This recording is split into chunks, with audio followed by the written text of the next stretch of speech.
The first one is for Paul Wiggins.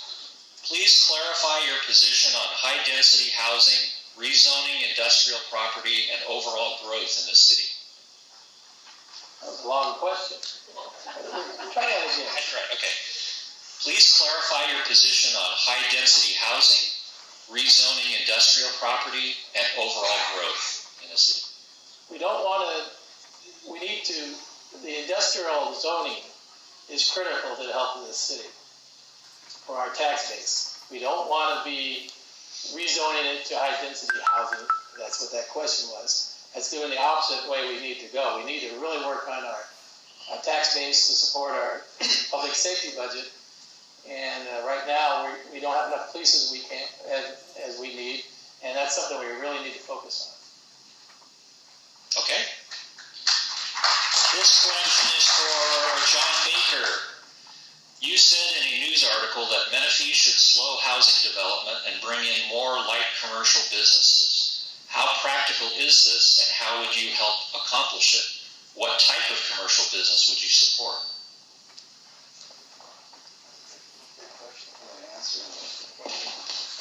Did I really say that? We need more light commercial here. We need the corridor they talked about developed. We need medical, anything to do with the medical industry that would help us out, bring in some more money to the city. As far as developing goes right now, I think that we do, even though I heard the 82% has been approved, I do believe we can address that again. How, I don't know, but I'd like to see all the plans brought forth and see if there's any deals that's been made that we can change if they're bringing something to the table that has been changed by the developers. That if they've changed it, then it's a no. Same thing if I brought a set of plans over to the building department and I changed it up on them, they'd say resubmit. So we can do that to developers. They're not above us. Okay, thank you. This one's for Tom Furman. At the Menifee City Council meeting on October 1st, you stated that people in Quail Valley could get a permit to build a home, saying, if it perks, it works. It's my understanding there's a moratorium in Quail Valley. Have you or the city received notification from Riverside County Environmental Health or the Santa Ana Regional Water Control Board that this is possible? The moratorium legally was put on for 22 and a half months. That's all it was legally binding, all right? If someone applied for a building permit and passed the percolation test, okay, they would get a building permit, all right?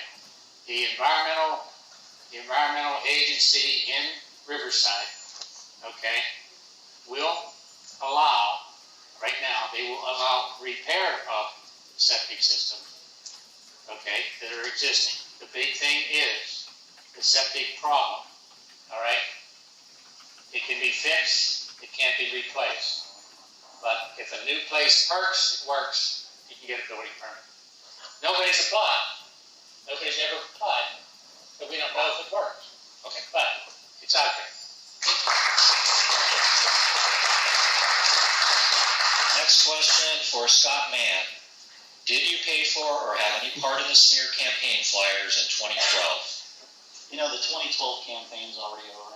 The 2010 campaign's over. The 2008 campaign's over. You know, politics can be ugly. There was things slurred everywhere in all campaigns that I've been in, some towards me, some from me to others. You know, it's the ugly side of politics that people just don't like. What I'm about here in 2014 is to capture the accomplishments this council has done in the last 2 years, continue that economic advancement that we have, continue with the development of our city in a progressive way that takes care of all the amenities, that builds our tax base, expands our local economy, and creates jobs. Thank you. Would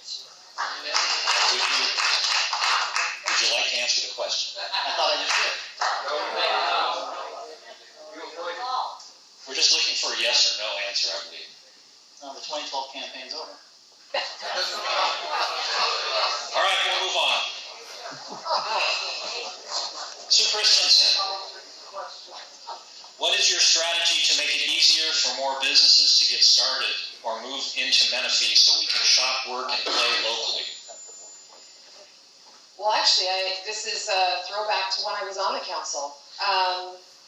We have pockets of areas on our general plan, as the mayor mentioned, that are designated for light industrial, commercial, mixed use. And we have residential homeowners, landowners, who are interested in converting their property to land use designation that would accommodate light industrial, commercial, and mixed use properties.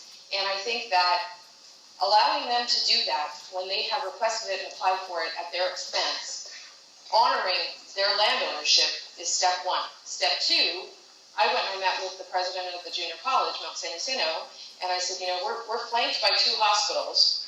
We have this property where they're looking to convert.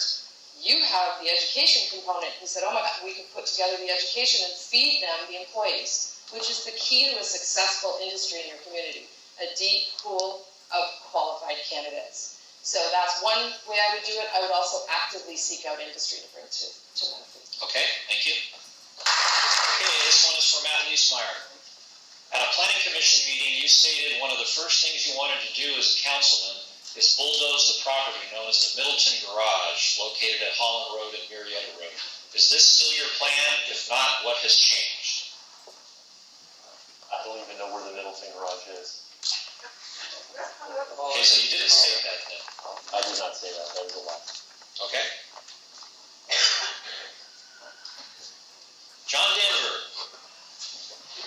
you have been the incumbent on the city council since the inception of the city of Menifee, and you represent the 4th district. I have lived here for 14 years, and growth around the other areas of the city is well documented. How have you directly improved your district, and what future plans do you have for it? I can't tell you all the new improvements coming to 4th District. The water course project that's going to Line A is going to change my whole district dramatically. That we're going to be the upper crust of Menifee. The average sale price in Romaland's going to move up to around $400,000 for the new homes that are going to be built after we take away that water course problem.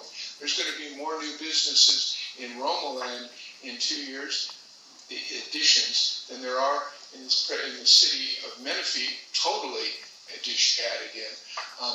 We have some projects going in right now at the corner that are being planned right now, right out front of Heritage Lakes. We have them all over the place.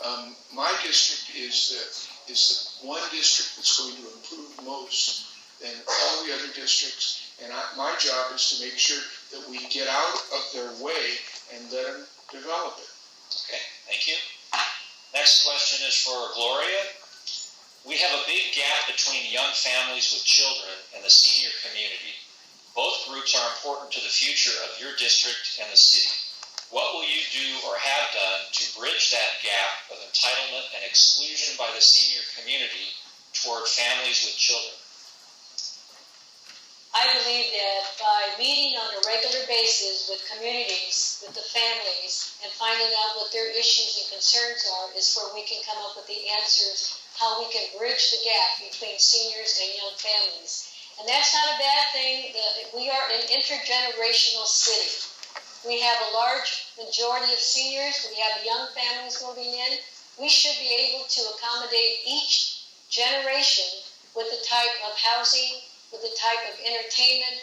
We need parks. We need people who are willing to come together and meet and discuss those things that are important to their families. We need good education, and we need venues for our young people to go to, as well as we need to help our seniors age in place. The city has a responsibility to help them age in place instead of institutionalizing the seniors.